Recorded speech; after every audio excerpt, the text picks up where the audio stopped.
Hi everyone, welcome back to another tutorial from Crazy Gamer.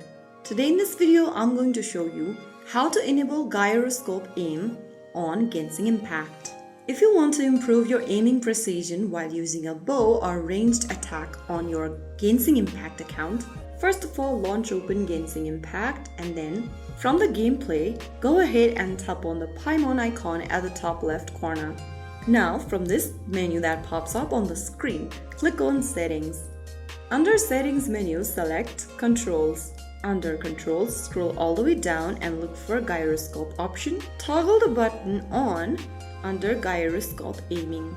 You can then adjust the gyroscope horizontal sensitivity, vertical sensitivity, horizontal input reversed, or vertical input reversed. You can adjust how fast your aim responds to tilting your device.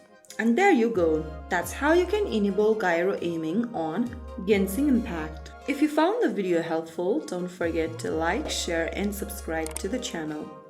I will see you in the next video. Thank you for watching.